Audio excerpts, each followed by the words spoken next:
Jesus is coming close to the end of his time on this earth, but his followers don't understand. They think he is going to be like any emperor or ruler in the world, and they expect to be well rewarded when they come into power under his leadership. Jesus said it is time for us to go into Jerusalem and celebrate the Passover. Who was with me? Jesus' disciples replied they wanted to go. Why are you all arguing and pushing each other? Jesus asked. Don't you understand that my kingdom is not like the kingdoms of the world? We share everything we have. We must not be jealous of each other. Whoever pushes to the front of the line must go to the back. Whoever wants to be rich must become poor, but the poorest of you will be the first in my kingdom.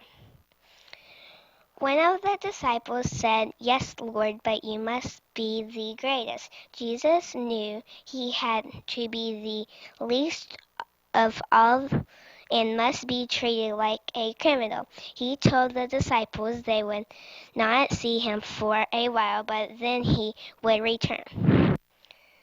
The disciples looked puzzled and frowned at each other. When Jesus said it was time to go into Jerusalem for the feast of the Passover, the disciples were worried because they had no money for food. But Jesus said, Go into the town and you will find a young donkey tied up that has never been ridden. Untie it and bring it here, and if anyone asks, What are you doing? Tell them the master needs it and will bring it back. The disciples went down the street and found a donkey and untied it. When someone tried to stop them, they pointed in the direction of Jesus, and they all allowed to take the donkey away. But they put their cloaks on it, and Jesus climbed on. As they walked down the street, the crowd cheered. Now when they arrived in Jerusalem for the feast of the Passover, Jesus began to wash Peter's feet. Peter, who thought it was not the king's place to wash a servant's feet, questioned Jesus. Jesus answered and said to him, I am the servant king. At that point, Peter responded to Jesus, requesting he wash all of him. He wanted Jesus to wash away the grime and the dust, and wash away the sin of pride, which we are all guilty of. Jesus said, You must all serve each other. Follow my example. I will give you a new commandment. Love one another in the same way as I loved you. Will you do that? Some of the disciples told him they would try their best. But Jesus surprised them when he announced one of the disciples at the feast would betray the promise and betray the Lord. It would be one of the men sitting at the table with Jesus, breaking bread and sharing the cup with the others. Is it I? Is it I? Peter and the other disciples asked each in turn. Judas was the last to speak. When he asked if it was him who would betray Jesus, Jesus said to him, Yes, Judas, you will go straight from the party to my enemies. You will point me out to them so that they can arrest me. Jesus continues, Eat this bread.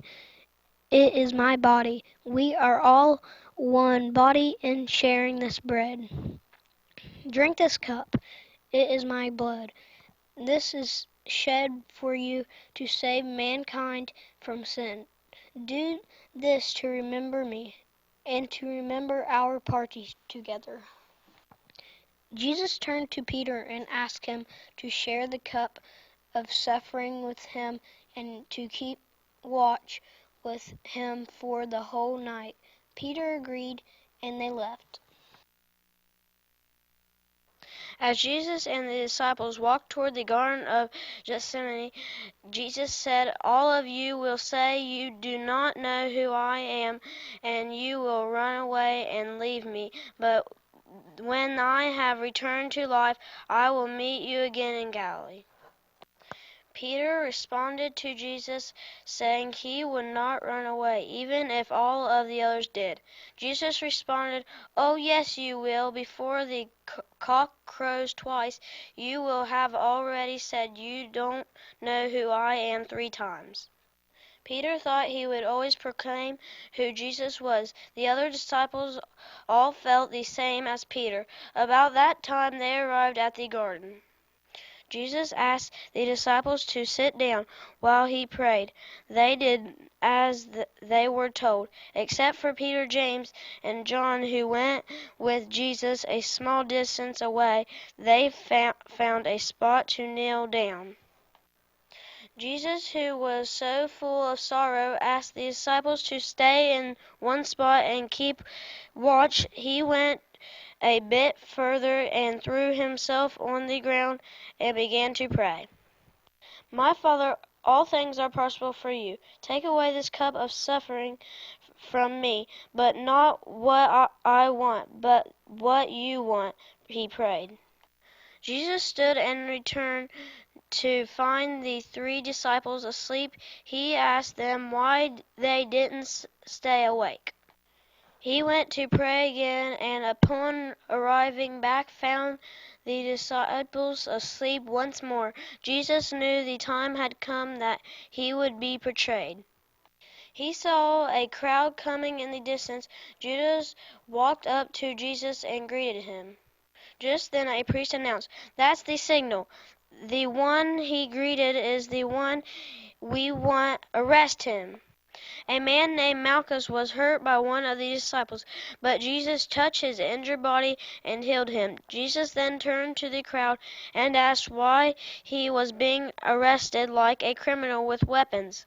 He didn't understand why they hadn't arrested him at another time. The priest then led Jesus away to face his trial.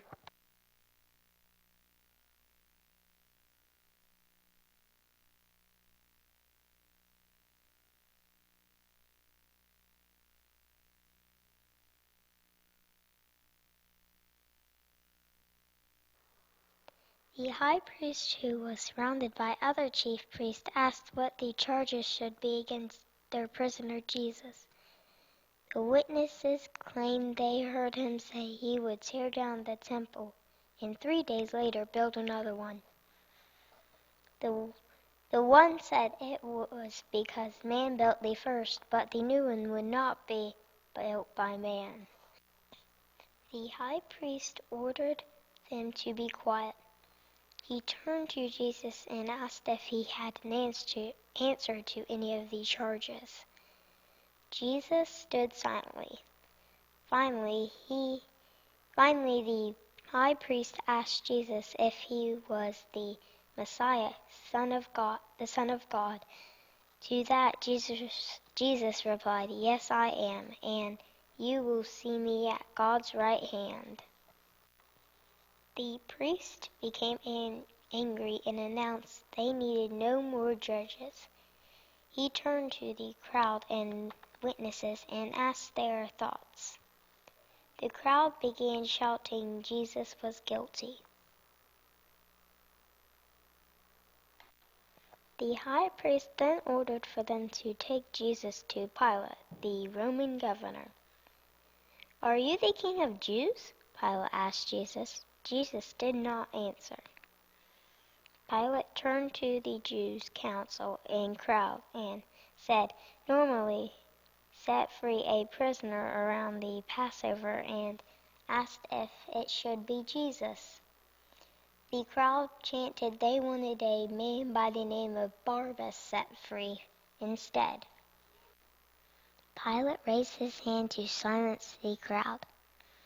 When they were quiet, he asked what to do with Jesus. The crowd then cried, "Crucify! Crucify!" Pilate did not want to be part of the killing of an innocent man, such as Jesus. The soldiers mocked and taunted Jesus as they pushed him toward Golgotha. Jesus stumbled as they pushed him and beat him. Some even shouted, "Hail the King of the Jews!" while torturing him. When they reached Golgotha, a soldier offered Jesus a drink, claiming if he took a drink, he wouldn't feel the nails being pierced through his skin. Jesus declined. Some soldiers began to cast lots for his clothing. As they began to put Jesus on the cross, he said, "Forgive them, Father. They don't know what they are doing." Still the crowd taunted him, telling him to come down from the cross if he could. Others were anxious to see if someone would really come and save him. My God, it is finished." Jesus bowed his head and died for the sins of the world. The soldiers stood at the foot of the cross discussing orders to bury the body. Afraid some of Jesus' followers would steal his body, they decided to put a very heavy stone in front of the entrance to the tomb. They would also place a reliable guards on duty all night to make sure his body stayed where they put it.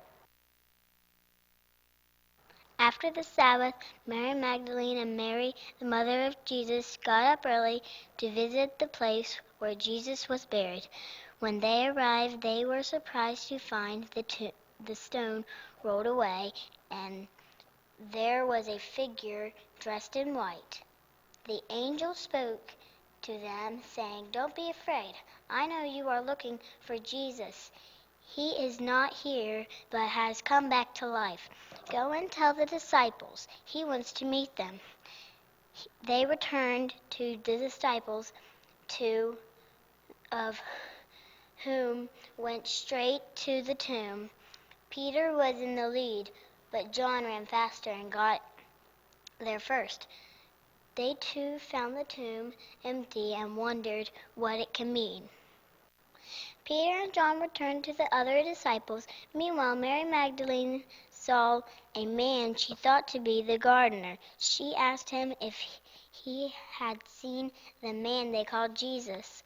She continued by telling him the soldiers buried him in the tomb 2 days ago, but he was no longer there. Just then the man said Mary's name, and she realized it was Jesus she was talking to. She knelt down before him and exclaimed, "My Lord!" Meanwhile, the disciples were talking amongst themselves, disappointed in the way they had handled things. They were upset they had fallen asleep while Jesus went to pray, and they hadn't been there when Jesus died.